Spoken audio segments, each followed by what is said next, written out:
दोस्तों, रमा एकादशी हर वर्ष कार्तिक मास के कृष्ण पक्ष की एकादशी को होती है। इस वर्ष रमा एकादशी 1 नवंबर को हुई। इस दिन भगवान विष्णु के साथ माता लक्ष्मी की पूजा की जाती है। माता लक्ष्मी का नाम रमा है, इसलिए यह एकादशी उनके ही नाम पर है। रमा एकादशी के दिन भगवान विष्णु और लक्ष्मी माता की पूजा करने से सुख, समृद्धि और ऐश्वर्य की प्राप्ति होती है। पापों का नाश होता है। आज के दिन जो लोग रमा एकादशी का व्रत रखते हैं, उनको रमा एकादशी कथा सुननी चाहिए। इसके बिना व्रत पूरा नहीं होता है। तो चलिए जानते हैं रमा एकादशी व्रत कथा। नमस्कार, स्वागत है आप सभी का festivals of India YouTube channel पर।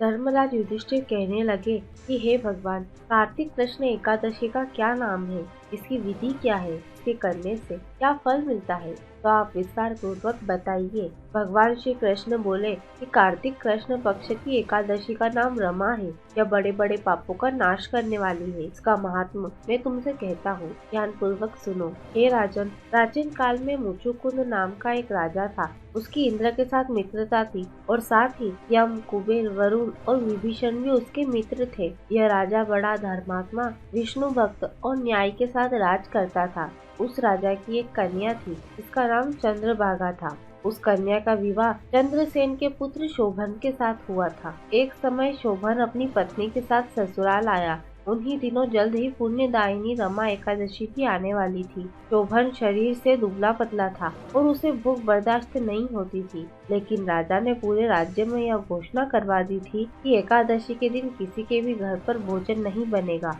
और न ही कोई भोजन करेगा।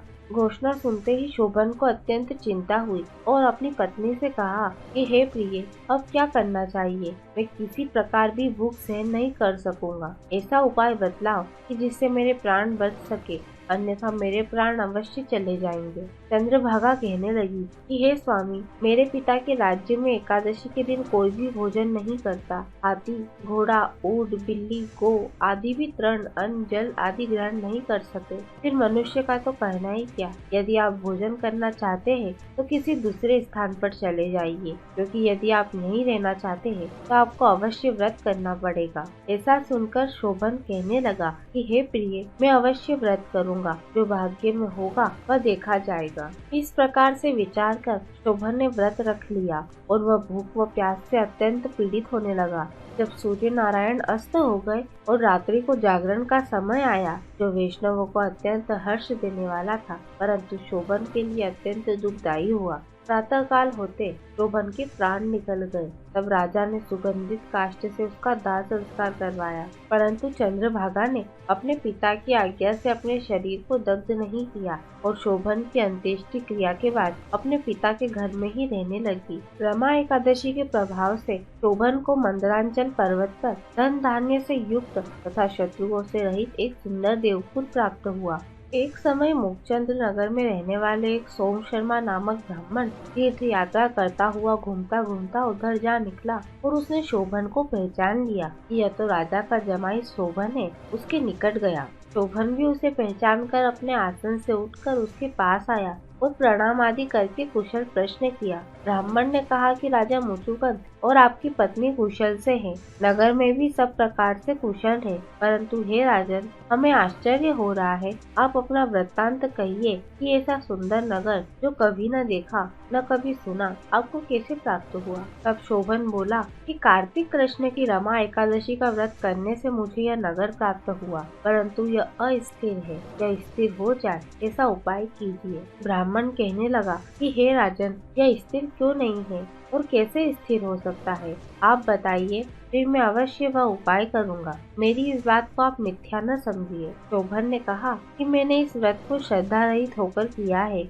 अतः यह सब कुछ अस्थिर है। यदि आप मुचुकुंद की कन्या चंद्रभागा को यह सब वृत्तांत कहे तो यह स्थिर हो सकता है। ऐसा सुनकर उस श्रेष्ठ ब्राह्मण ने अपने नगर लौटकर चंद्रभागा से सब वृत्तांत कह सुनाया। ब्राह्मण के वचन सुनकर चंद्रभागा बड़ी प्रसन्नता से ब्राह्मण से कहने लगी कि हे ब्राह्मण, ये सब बातें आपने प्रत्यक्ष देखी है या स्वप्न की बातें कर रहे हैं? ब्राह्मण कहने लगा कि हे पुत्री, मैंने महावन में तुम्हारे पति को प्रत्यक्ष देखा है, साथ ही किसी से विजय न हो ऐसा देवताओं के नगर के समान उसका नगर भी देखा है। उन्होंने यह भी कहा कि यह स्थिर नहीं है, जिस प्रकार वह स्थिर रह सके तो उपाय करना चाहिए।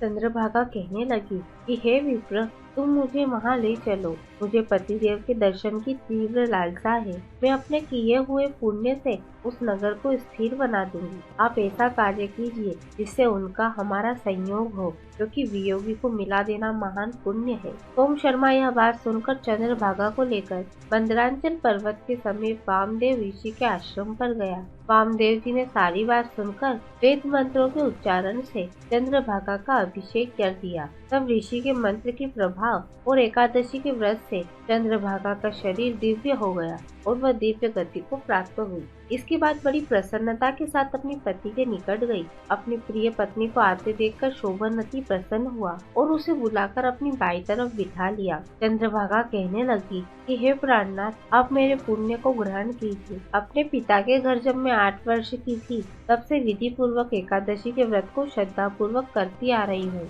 इस पुण्य के प्रताप से आपका यह नगर स्थिर हो जाएगा तथा समस्त कर्मों से युक्त होकर प्रलय के अंत तक रहेगा। इस प्रकार चंद्रभागा दिव्य आभूषणों और वस्त्रों से सुसज्जित होकर अपने पति के साथ आनंद पूर्वक रहने लगी। हे राजन, यह मैंने रमा एकादशी का महात्मा कहा है। जो मनुष्य इस व्रत को करते हैं उनके ब्रह्म इत्यादि समस्त पाप नष्ट हो जाते हैं। कृष्ण पक्ष और शुक्ल पक्ष दोनों की एकादशियां समान है, इनमें कोई भेदभाव नहीं है, दोनों समान फल देती है। जो मनुष्य इस महात्मा को पढ़ते अथवा सुनते हैं वे समस्त पापों से छूटकर विष्णु लोक को प्राप्त होते हैं। तो दोस्तों, ये थी रमा एकादशी व्रत कथा और इसी के साथ हमारी ये जानकारी यहीं समाप्त होती है। ऐसे और भी वीडियो देखने के लिए अभी सब्सक्राइब करें festivals of India YouTube channel को। साथ ही साथ इस वीडियो को ज्यादा से ज्यादा लोगों के साथ शेयर करें। हमारे इस वीडियो को अंत तक देखने के लिए धन्यवाद।